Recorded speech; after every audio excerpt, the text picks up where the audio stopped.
Hubungan Harry dengan Chelsea Davy, perempuan yang selama ini dianggap sebagai cinta sejati dalam hidupnya, kini kembali menjadi sorotan utama. Ada alasan kuat mengapa Meghan Markle pernah memohon kepada Pangeran Harry agar tidak melanjutkan perang hukum melawan Daily Mail di pengadilan.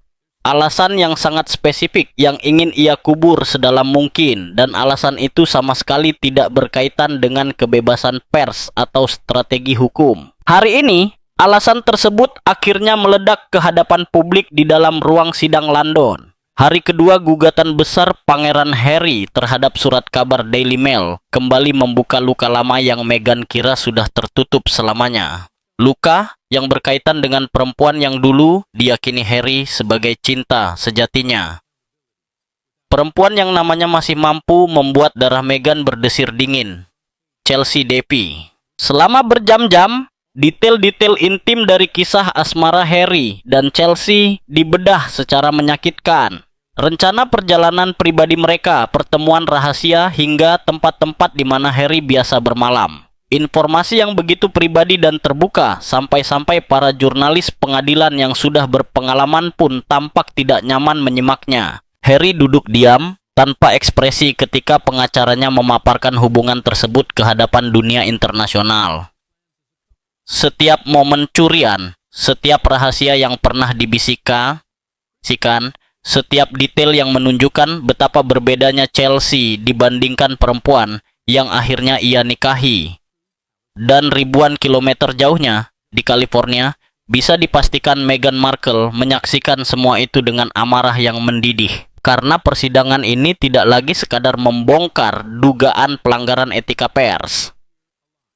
Lebih dari itu, sidang ini mengungkap satu hal yang paling tidak ingin Meghan dunia perhatikan. Perbedaan yang jelas dan tak terbantahkan antara dirinya dan perempuan yang benar-benar dicintai Harry. Momen di pengadilan. Saat Pangeran Harry tiba di pengadilan tinggi pada hari kedua pertempuran hukumnya, suasananya terasa berbeda. Ada perubahan energi yang jelas. Seorang jurnalis independen di luar gedung melontarkan pertanyaan tajam yang langsung menusuk inti persoalan. Harry, seberapa penting kebebasan berbicara dibandingkan dengan akuntabilitas pers?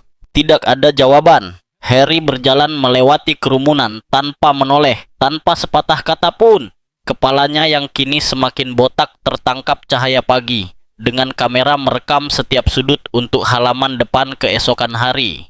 The Times, The Guardian, The Telegraph, semuanya akan memuat foto-foto itu dan menganalisis maknanya. Jika diperhatikan dengan saksama, raut wajah Harry menunjukkan sesuatu yang mengkhawatirkan. Ini bukan sekadar hari biasa di pengadilan. Tekanan itu terlihat nyata, dan hari bahkan belum sepenuhnya berjalan. Pukul 11.06 pagi, pengacara Harry, David Sherborne, beralih ke contoh terakhir dugaan pengumpulan informasi ilegal. Sebuah artikel tahun 2010 yang ditulis oleh Katie Nicholl, jurnalis perempuan yang secara khusus disasar dalam gugatan ini.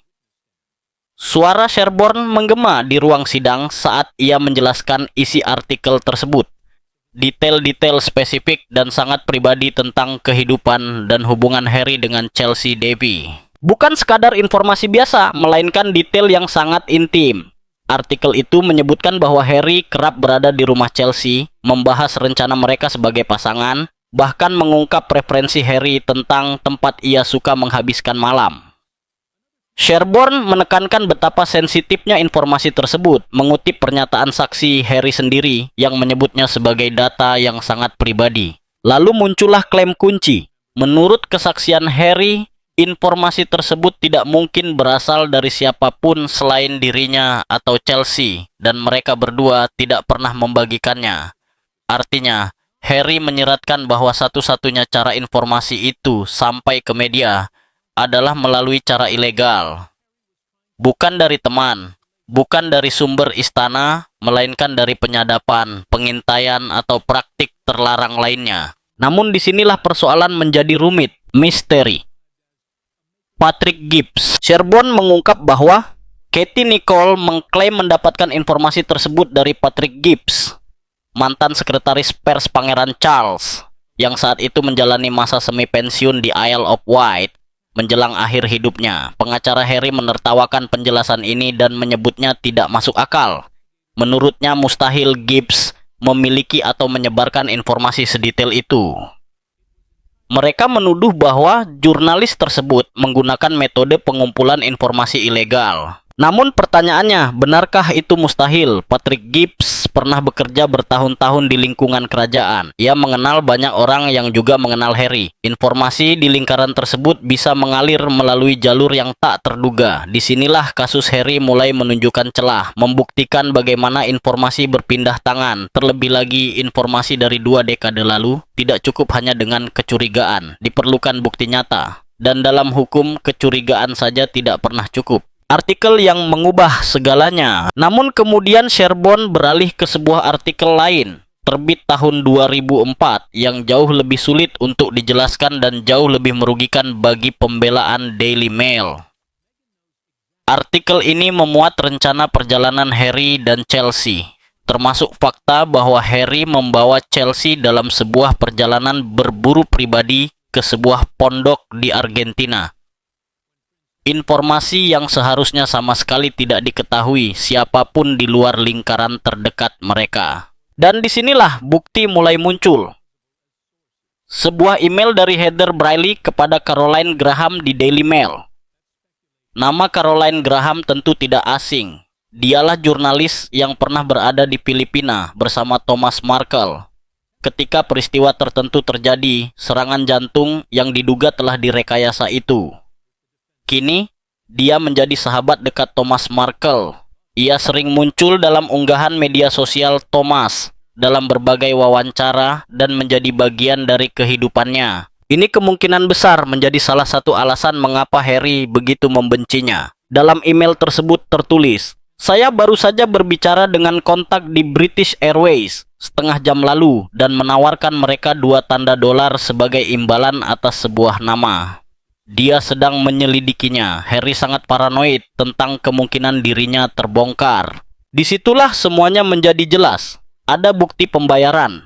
Ada bukti bahwa seorang kontak di British Airways disuap untuk mendapatkan informasi penumpang.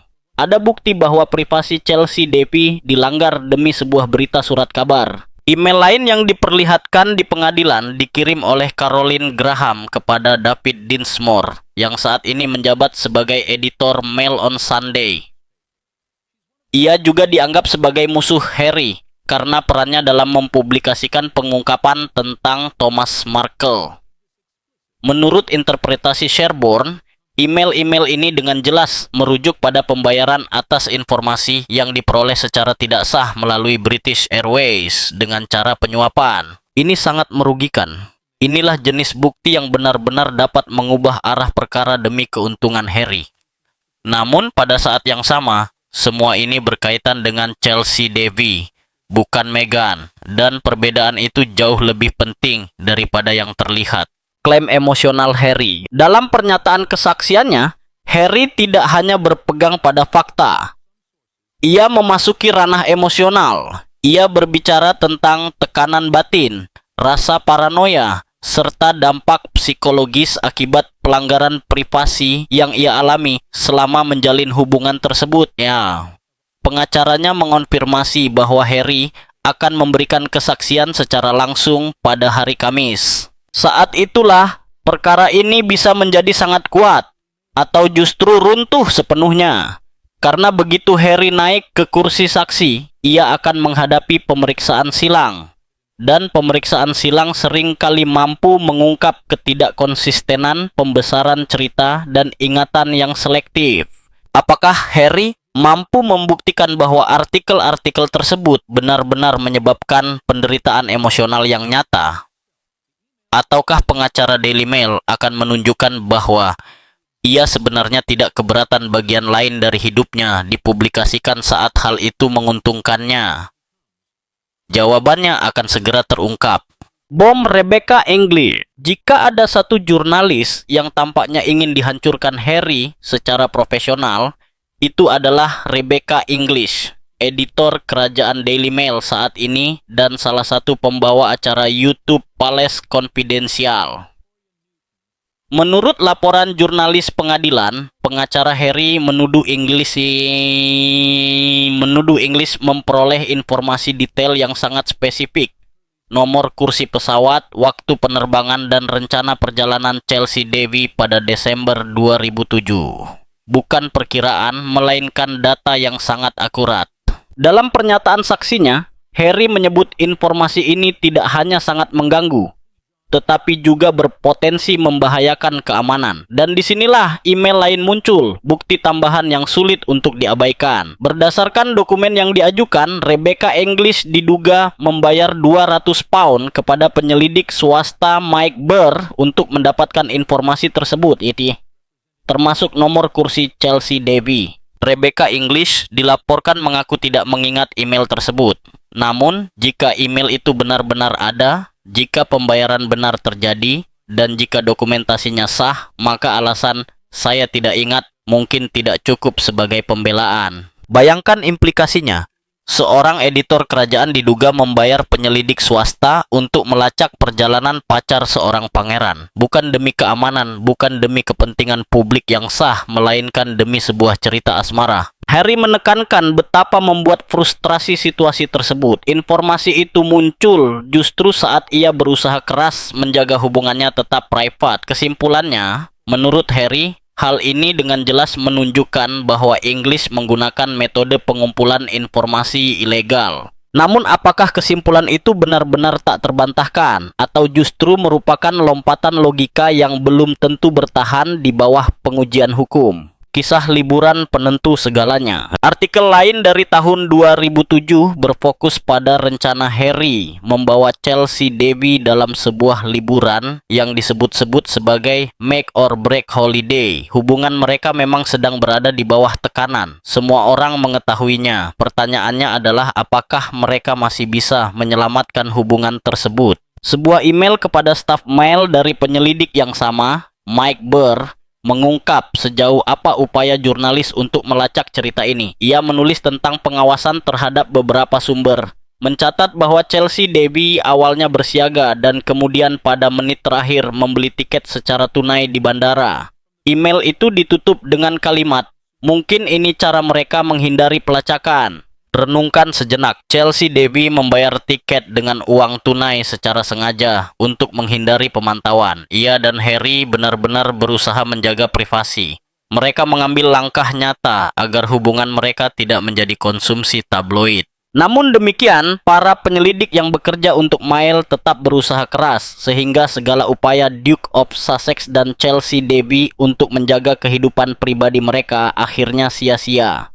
Menurut Sherborne, kesimpulannya jelas, informasi tersebut diperoleh secara ilegal. Namun disinilah kita perlu berhenti dan mengajukan pertanyaan penting. Apakah kesimpulan itu benar-benar jelas?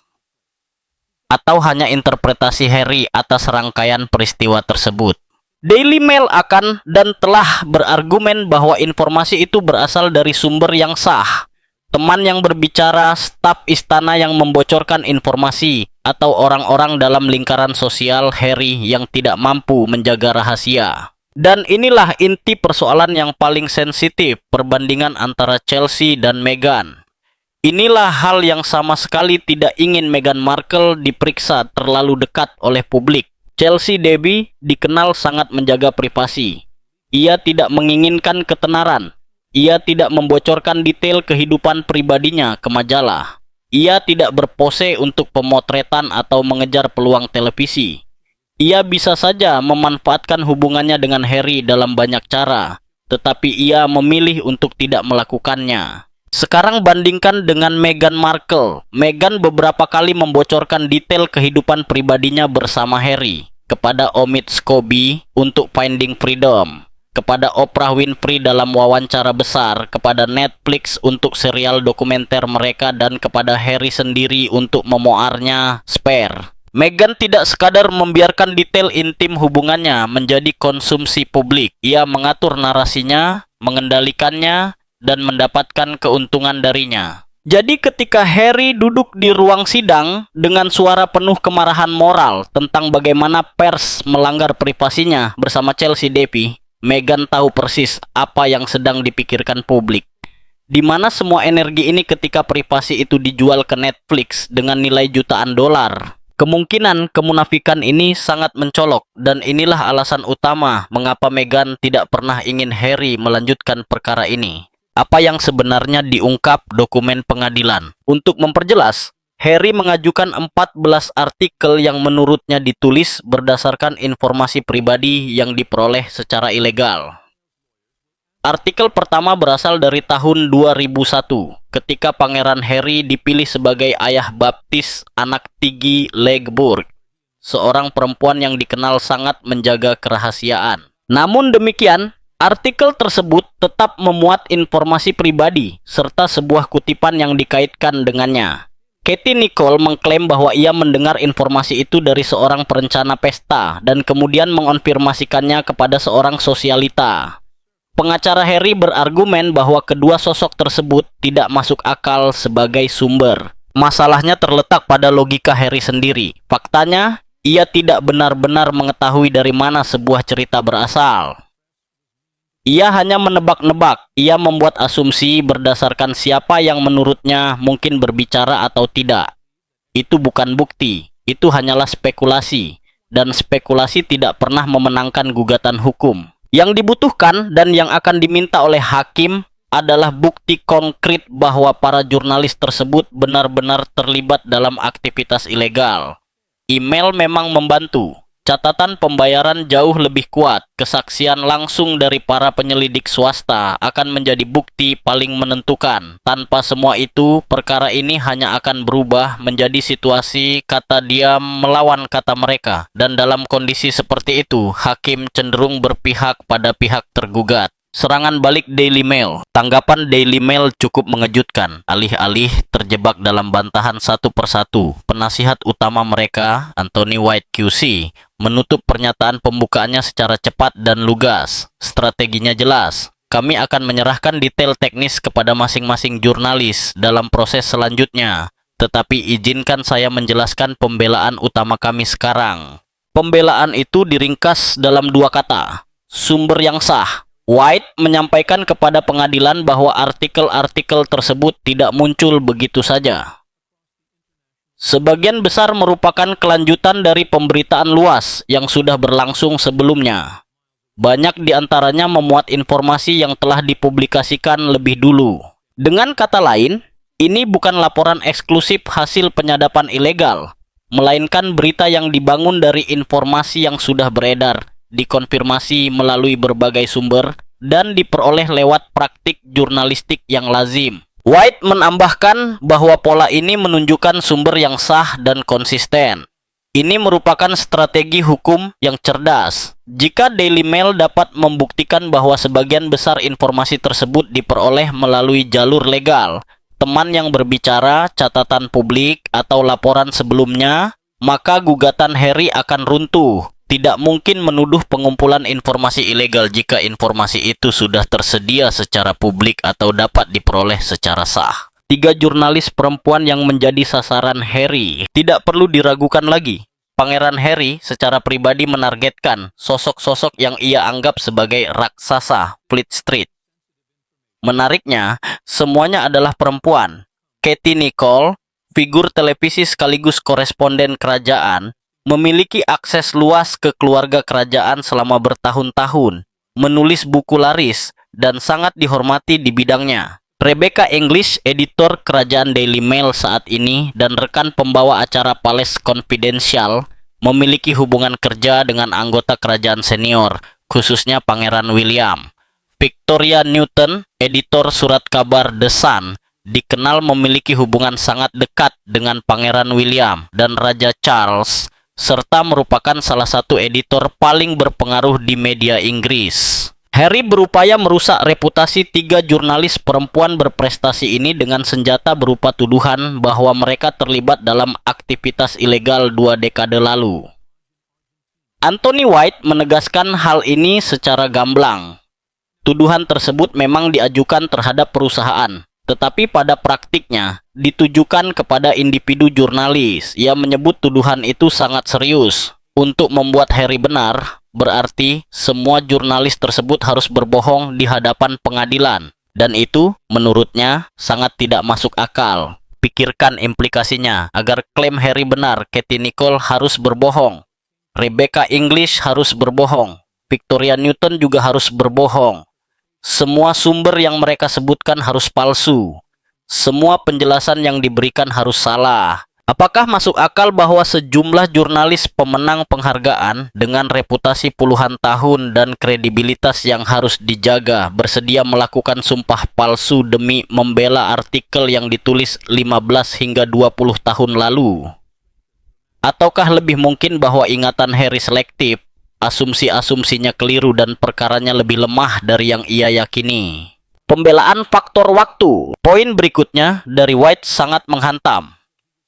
Sebagian besar artikel tersebut ditulis 15 hingga 20 tahun lalu. Ia menekankan bahwa meskipun waktu telah berlalu begitu lama, Daily Mail masih mampu mengumpulkan bukti dari hampir semua jurnalis yang terlibat. Tentu saja, beberapa keadaan telah berubah. Ada sumber yang meninggal dunia, ada yang pensiun, dan ada pula yang berpindah perusahaan. Namun justru karena itu, fakta bahwa mereka tetap dapat menghadirkan begitu banyak bukti menjadi semakin signifikan. Ini adalah langkah hukum yang brilian. White pada dasarnya berkata, kami berhasil melacak hampir semua orang yang terlibat dalam cerita-cerita lama ini.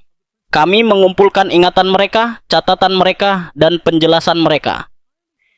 Kesediaan dan kemampuan kami untuk melakukan itu menunjukkan budaya organisasi kami. Kemudian ia menekan lebih dalam. Menurut White, gugatan Pangeran Harry ibarat orang yang berpegangan pada jerami.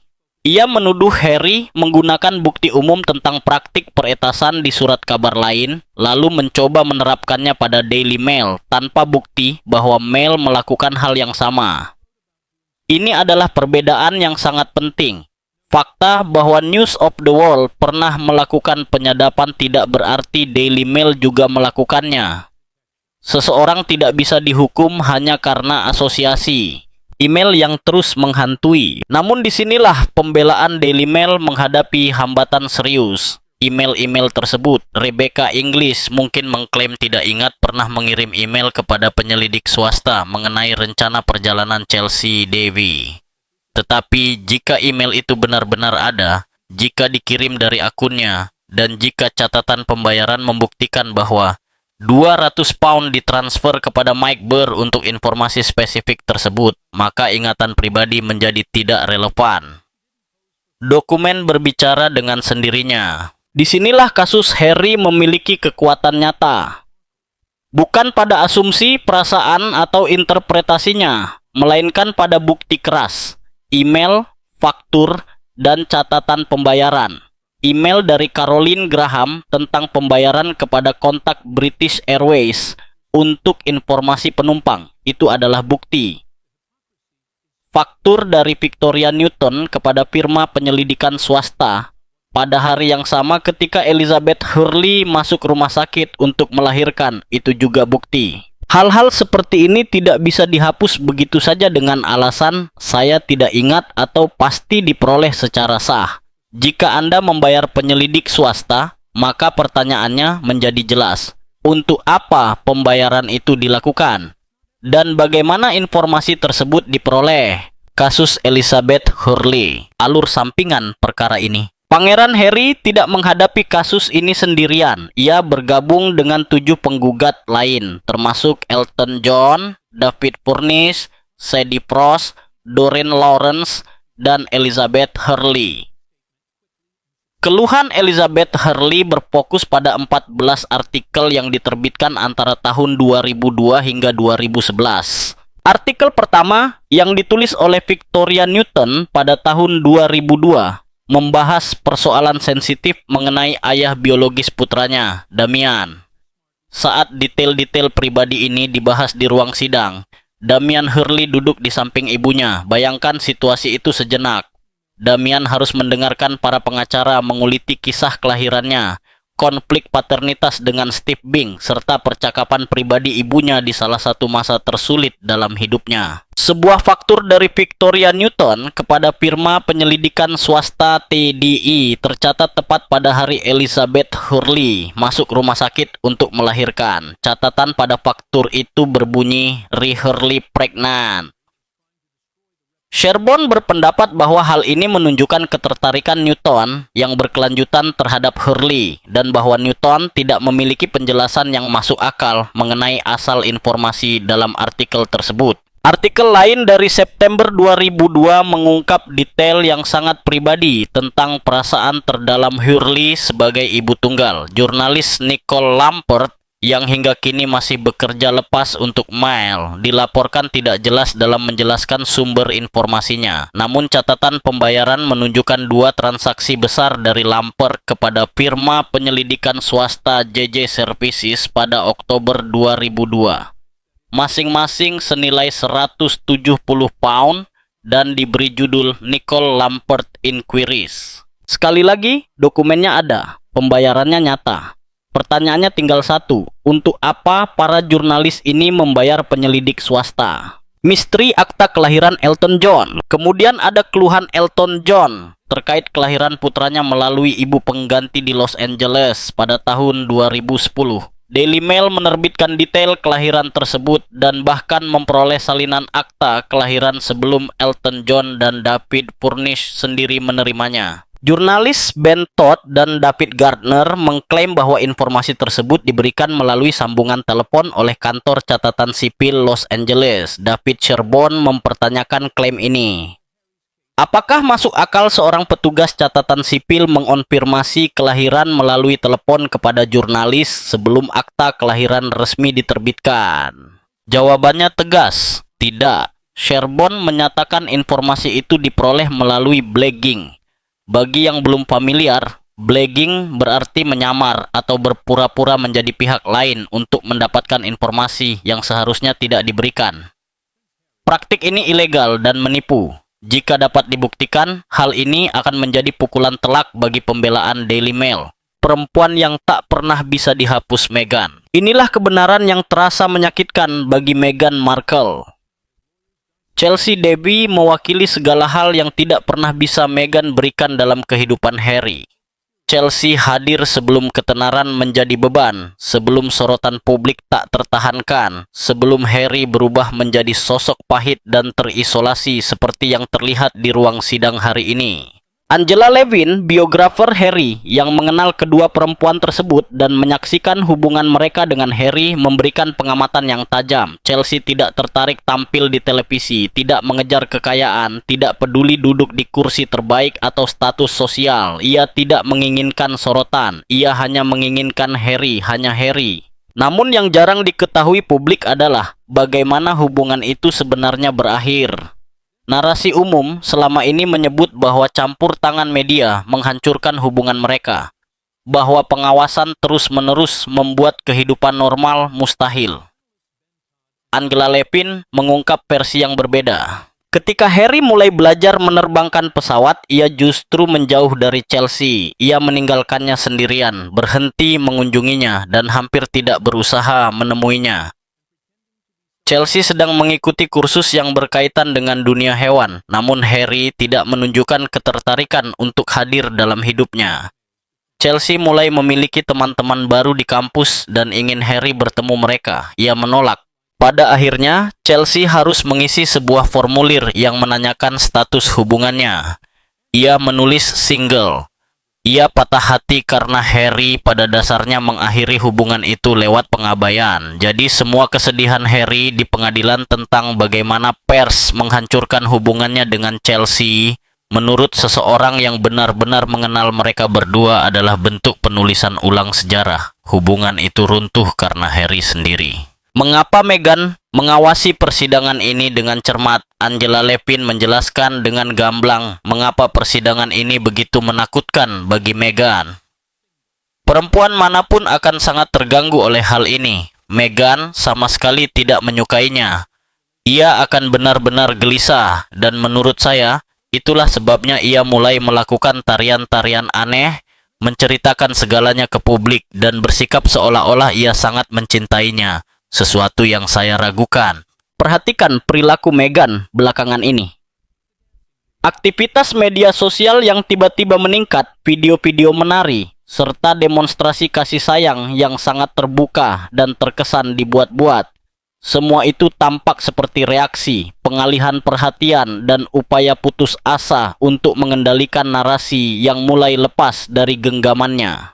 Karena persidangan ini melakukan satu hal yang tidak pernah diinginkan Meghan, membandingkannya secara langsung dengan Chelsea Devi. Dan dalam perbandingan itu, Meghan selalu kalah. Chelsea menjaga privasi, Meghan kerap membocorkannya ke media. Chelsea tidak menginginkan ketenaran. Meghan membangun seluruh kehidupan pasca kerajaan di atas status selebritas. Chelsea menjaga hubungan Harry dengan keluarganya. Meghan justru merusaknya. Chelsea bisa saja memonetisasi hubungannya dengan Harry dalam banyak cara, tetapi ia memilih tidak melakukannya. Meghan memonetisasi hubungan itu hingga menghasilkan jutaan dolar melalui buku, kontrak Netflix, dan kesepakatan Spotify. Undangan pernikahan yang membuka segalanya. Angela Levin juga membagikan detail penting lainnya. Meghan sangat kesal ketika Harry bersikeras mengundang Chelsea ke pernikahan mereka. Namun, Harry tetap pada pendiriannya. Ia ingin Chelsea hadir. Meghan tidak menyukainya, tetapi mengalah karena tidak ingin bertengkar dengan calon suaminya. Chelsea mempertimbangkan undangan itu dengan serius. Pada akhirnya, ia datang. Ia bersikap ramah dan penuh keanggunan. Setelah itu, ia benar-benar pergi dari kehidupan Harry untuk selamanya. Kesimpulan Angela sangat tajam. Harry kehilangan sesuatu yang sangat berharga. Namun di sisi lain, Chelsea justru terselamatkan. Terselamatkan dari pria yang telah berubah menjadi Harry sekarang. Dari litigasi yang tak berujung. Dari paranoia. Dari dendam terhadap media yang menguasai hidupnya. Angela mencatat bahwa Harry mungkin adalah sosok yang sulit untuk dijalani hidup bersamanya. Ia tidak tampak semakin membaik dalam hal apapun. Beban yang mulai terlihat. Sepanjang hari kedua persidangan ini, para jurnalis mengamati setiap ekspresi mikro Harry, setiap perubahan posisi duduknya, setiap kilasan emosi yang muncul. The Daily Telegraph menurunkan judul, "Jika pertarungan hukum berisiko tinggi ini membebani Harry, ia hampir tidak menunjukkannya." Namun justru itulah intinya. Harry tahu Meghan sedang menyaksikan. Ia tahu setiap reaksi akan dianalisis saat bukti tentang Chelsea Devi dipaparkan. Maka ia menjaga kendali, mempertahankan wajah datar, tidak menunjukkan apapun. Tetapi harga dari kendali itu terlihat jelas dengan cara lain. Penampilan yang menjadi perbincangan publik. Media sosial pun meledak dengan komentar mengenai penampilan Harry. Di pengadilan pun membanjiri media sosial. Salah satu unggahan viral dari akun Princess Cupcake membandingkan foto Harry pada 16 Januari 2021 dan 19 Januari 2026. Hanya terpaut 5 tahun. Dalam keterangannya ia menulis, "Ini bukan penuaan, ini adalah 5 tahun penuh kehilangan, ketidakbahagiaan, kepahitan, kesepian, dan penyesalan. Tidak ada yang bisa meyakinkan saya bahwa Harry bahagia dengan hidupnya dan benar-benar jatuh cinta. Hidup yang bahagia dan terpenuhi tidak akan membuat seseorang berubah seperti ini." Nasihatnya kepada Harry pun lugas. "Hubungi keluargamu, merendahlah, minta maaf, lakukan apapun yang perlu dilakukan, dan pulanglah." Namun ia menutup dengan kesimpulan yang menghancurkan. Jembatan itu sudah terbakar habis, istrinya perlahan-lahan menghancurkannya. Tetapi, menurutnya, setiap orang akhirnya mendapatkan apa yang ia pilih. Angela Levin juga tak kalah belak-belakan saat menilai penampilan Harry di ruang sidang. Ia mengatakan Harry terlihat seperti seseorang yang tidur di jalanan. Rambutnya menipis dan berantakan, tidak dipotong rapi agar sesuai dengan kebotakannya. Bahkan terlihat ada garis-garis tidak teratur di bagian belakang. Padahal jika dibandingkan dengan 6 bulan sebelumnya, rambutnya masih tertata rapi. Angela melanjutkan, "Jika seseorang datang ke sidang pengadilan, seharusnya tampil pantas. Penampilannya terlihat sangat buruk, benar-benar buruk. Ini bukan sekadar soal penampilan luar. Ini tentang apa yang diwakili oleh perubahan fisik tersebut, stres berkepanjangan, keterasingan, dan dampak dari bertahun-tahun hidup dalam konflik hukum alih-alih benar-benar menjalani kehidupan. Pandangan hakim terhadap Harry. Angela Levin mengungkapkan sesuatu yang krusial mengenai sikap hakim terhadap Harry. Menurutnya, sang hakim sudah sangat jengah karena Harry terus bolak-balik mengajukan perkara, membuat sistem kewalahan, dan tidak bertindak sebagaimana mestinya dalam institusi hukum. Ia menceritakan bahwa hakim pernah berkata kepada Harry, "Apa yang Anda rasakan bukanlah apa yang akan terjadi. Itu bukan kebenaran. Begitulah cara sistem ini bekerja." Dengan kata lain, emosi bukanlah bukti. Perasaan bukanlah fakta. Pengadilan adalah tempat hukum ditegakkan, bukan ruang terapi. Namun Harry tampaknya sulit memahami perbedaan tersebut. Ia percaya bahwa kuatnya perasaannya membuktikan kebenaran klaimnya. Padahal tidak demikian. Pola litigasi tanpa akhir. Angela juga menyoroti bahwa Harry telah bertahun-tahun mengejar tuntutan hukum, tetapi tetap tidak memahami apa yang sebenarnya dibutuhkan untuk memenangkan perkara. Ia telah menghabiskan jutaan pound, waktu yang tak terhitung, serta energi emosional yang luar biasa untuk melawan media. Apa hasilnya? Hubungannya dengan keluarga rusak. Keterasingannya dari kehidupan publik Inggris semakin dalam. Ia praktis tidak lagi bisa bekerja dengan media Inggris. Namun bukti nyata tentang pelanggaran ilegal sistematis terhadap dirinya masih belum terbukti. Tragedinya adalah ini.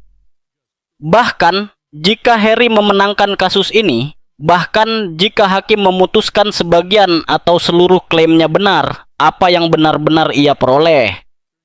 Hubungannya dengan ayahnya hancur, hubungannya dengan saudaranya retak, reputasinya di Inggris porak-poranda, pernikahannya tampak semakin tertekan oleh drama hukum yang tak berujung. Ia mungkin memenangkan satu pertempuran, tetapi kalah dalam perang besar kehidupannya. Kebenaran yang paling ditakuti Meghan. Jika kita menanggalkan semua argumen hukum, email, catatan pembayaran, dan perdebatan tentang sumber informasi, persidangan ini sebenarnya mengungkap sesuatu yang jauh lebih sederhana dan jauh lebih menyakitkan. Pangeran Harry pernah mencintai Chelsea Davy dengan tulus dan mendalam, dengan cara yang mungkin tidak pernah ia rasakan bersama Meghan Markle. Intensitas perjuangannya untuk membuktikan bahwa pers menghancurkan hubungan itu menunjukkan satu hal jelas. Ia belum benar-benar move on. Ia masih memproses kehilangan tersebut. Ia masih yakin bahwa faktor eksternal, bukan pilihannya sendiri, mengakhiri hubungan paling berarti dalam hidupnya, dan Meghan mengetahuinya. Meghan tahu bahwa ketika Harry berbicara tentang pelanggaran privasi, tentang detail intim yang terungkap, tentang pers yang membuat kehidupan normal mustahil, yang ada di pikirannya bukanlah hubungannya dengan Meghan. Yang ia pikirkan adalah Chelsea. Pertanyaan yang seharusnya kita ajukan. Sekarang mari bertanya secara jujur. Apakah privasi Harry benar-benar dilanggar melalui cara ilegal? Ataukah informasi itu bocor secara alami dari lingkaran sosialnya, dan ia kini mengklaimnya sebagai tindakan ilegal? Apakah Daily Mail melakukan pelanggaran hukum secara sistematis? Ataukah mereka menjalankan jurnalisme agresif tetapi masih dalam batas legal? Apakah Harry mengejar kasus ini demi kebenaran dan akuntabilitas? Ataukah ia melakukannya karena belum mampu memproses kesedihan akibat kehilangan Chelsea dan membutuhkan pihak lain untuk disalahkan? Dan yang paling penting, apakah Meghan Markle benar-benar mendukung perjuangan hukum ini? Ataukah ia justru takut pada apa yang terungkap tentang perasaan sejati Harry? Bukti yang masih kita tunggu. Hasil akhir perkara ini akan ditentukan oleh beberapa hal krusial. Bisakah Harry membuktikan bahwa email-email tersebut menunjukkan tindakan ilegal, bukan sekadar pelaporan agresif? Bisakah ia menunjukkan bahwa informasi tersebut tidak mungkin diperoleh secara sah? Bisakah ia membuktikan bahwa para jurnalis berbohong, bukan sekadar lupa detail dari 2 dekade lalu? Dan bisakah ia membuktikan kerugian nyata, bukan sekadar perasaan tertekan? Sebagian jawabannya akan muncul ketika Harry naik ke kursi saksi pada hari Kamis. Disitulah klaimnya akan diuji paling keras melalui pemeriksaan silang. Pengacara Daily Mail akan menyoroti setiap inkonsistensi, setiap pembesaran cerita, setiap momen ketika Harry menuntut privasi sambil secara bersamaan mencari sorotan publik. Mereka akan menyinggung memoarnya Spare, dokumenter Netflix, wawancara Oprah, serta semua kesempatan di mana Harry dan Meghan dengan sukarela membuka kehidupan pribadi mereka demi keuntungan. Harry harus menjelaskan mengapa pemberitaan tentang Chelsea dianggap pelanggaran, sementara pengungkapan detail intim keluarganya sendiri dianggap sah. Disitulah letak kontradiksi inti dalam kasus ini. Apa yang akan terjadi selanjutnya? Strategi kedua pihak sudah jelas. Daily Mail mengandalkan bukti bahwa informasi diperoleh secara sah.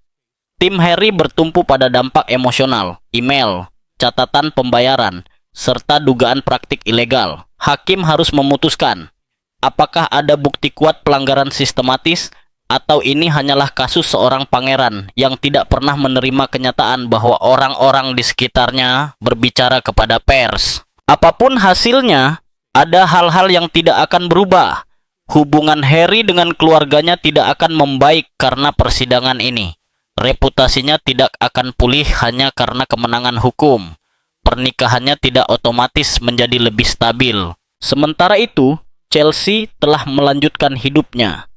Ia bahagia, menikah, memiliki anak, dan membangun kehidupan yang sama sekali terpisah dari Harry dan keluarga kerajaan. Ia tidak membutuhkan persidangan ini. Ia tidak menginginkan sorotan ini. Namun Harry tampaknya membutuhkannya untuk meyakinkan dirinya sendiri bahwa kegagalan hubungan itu bukan karena pilihannya sendiri, bukan karena pengabaian, melainkan karena pihak luar.